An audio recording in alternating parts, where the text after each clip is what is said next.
RD sir YouTube channel में आपका स्वागत है। आज की इस रीजनिंग के वीडियो में हम अलग अलग तरह के प्रश्नों को हल करेंगे।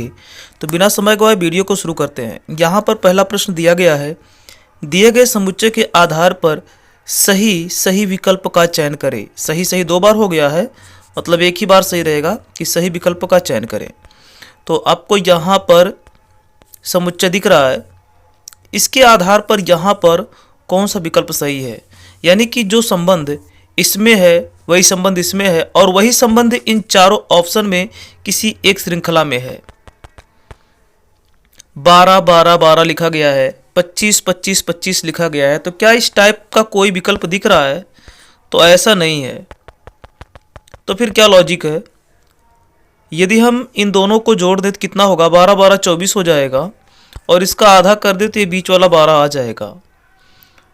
ठीक इसी तरह से अगर हम 25 और ये 25 जोड़ दें तो 50 होगा, इसका आधा कर दें तो ये बीच का 25 आ जाएगा।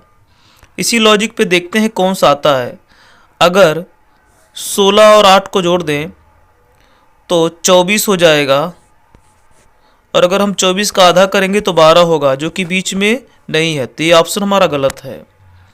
दूसरा देखते हैं, 9 5 जोड़ेंगे 14 होगा, 14 का आधा 7 होगा, जो कि बीच में नहीं दिया है, तो ये भी गलत है। 15 3 जोड़ेंगे 18 होगा, 18 का अगर हम आधा करेंगे तो 9 होगा, जो कि बीच में देखिए दिया गया है। अर्थात ऑप्शन सी हमारा सही आंसर होगा।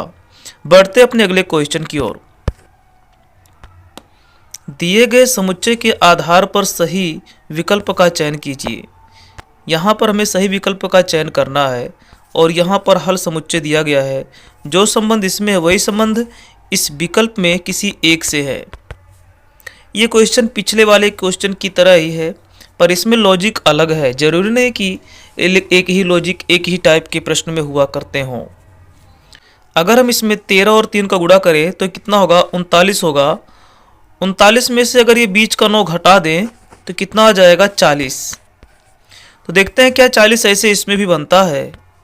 तो यहाँ पर अगर हम 11 का 8 में गुणा कराएंगे तो 88 होगा। इसमें से बीच का 48 घटा देंगे तो 40 बन जाएगा।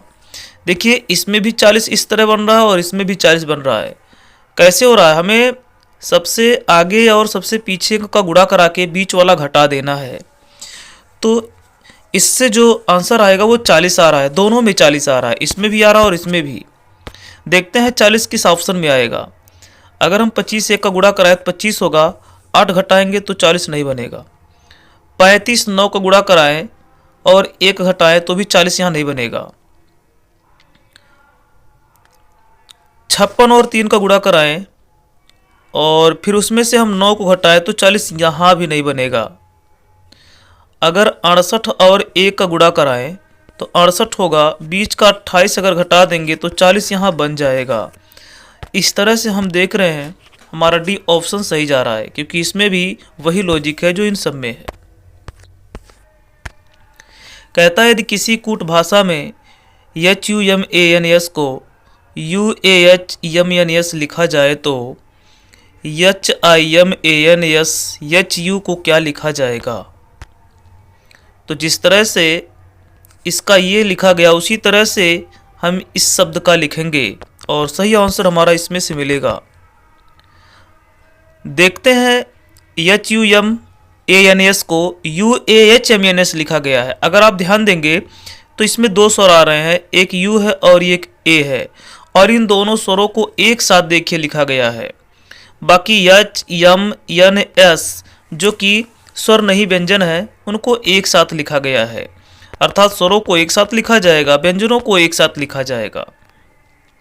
ऐसे इसमें देख लेते हैं तो एक स्वर I है, इसको पहले कर देंगे I को, फिर A है और फिर U है। तो इस तरह से 3 स्वर है, तो हम इन तीनों स्वरों को IAU एक साथ लिख देंगे।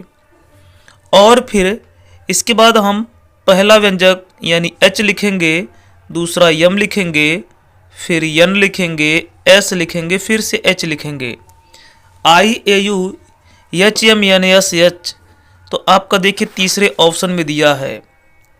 IAU HMNS H ये तीसरे ऑप्शन में दिया है, तो हमारा तीसरा ऑप्शन सही है, यानी तीसरा विकल्प हमारा सही आंसर होगा। यदि किसी कूट भाषा में MAGIC को 94573 तथा VICTER को 273168 लिखा जाए तो TMICER क्या लिखा जाएगा?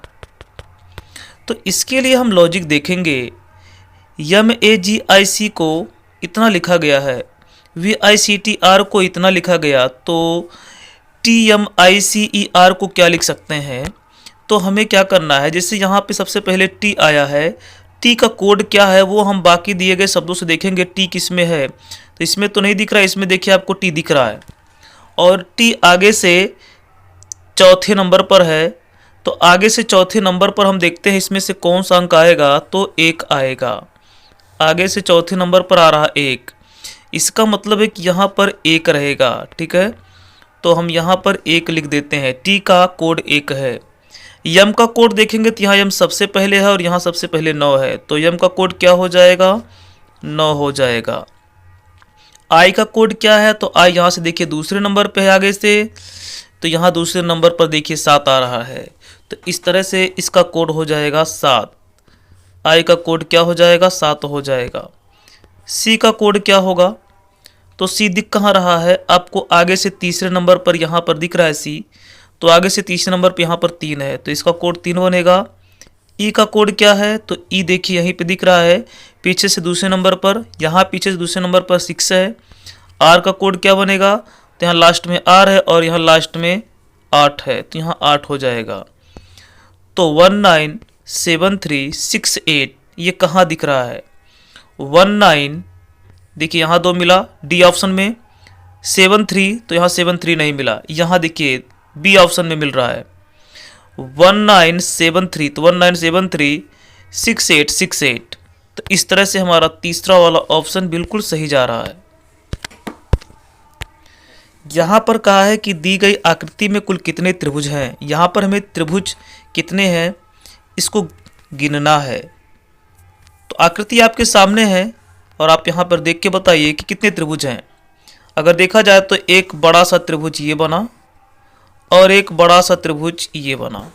ठीक है, ये हो गया हमारा 2 त्रिभुज। और इसके बाद में आगे देखते हैं तो एक यहाँ त्रिभुज बना है, तो कितना हो गया 3, और एक यहाँ बना है 4। ठीक इसी तरह से यहाँ बना है 5 और यहाँ बना है 6। तो अगर आप ध्यान देंगे तो यहाँ पे टोटल 6 त्रिभुज बन चुके हैं। तो 6 ऑप्शन देखिए सी में दिया है, तो इस तरह से हमारा सी ऑप्शन सही होगा, 6 त्रिभुज। यहाँ पर कहा दी गई आकृति में कुल कितने त्रिभुज हैं। यहाँ पर भी हमें त्रिभुजों की संख्या बताना है। आप ध्यान से देखेंगे तो आपको एक त्रिभुज यहाँ से यहाँ तक की दिख रहा है और एक त्रिभुज यहाँ से यहाँ तक की दिख रहा है, तो ये बन गया 2 त्रिभुज। ठीक इसी तरह से अगर हम ध्यान देंगे तो हमारा इधर भी दिख रहा है, एक यहाँ से लेकर के यहाँ तक की एक त्रिभुज हो गया, तो 2 इधर बना ही था और एक ये बड़ा वाला बन गया, 3 त्रिभुज हुआ, और एक ये वाला त्रिभुज, 4 त्रिभुज हो गया। तो हमारे पास कुल मिलाकर के 4 त्रिभुज बने हैं। ऑप्शन भी सही है, इस आकृति में टोटल 4 त्रिभुज होंगे। हमें आशा यहाँ पे जितने भी क्वेश्चन बताए गए सब आपको अच्छे समझ में आए होंगे। वीडियो देखने के लिए धन्यवाद।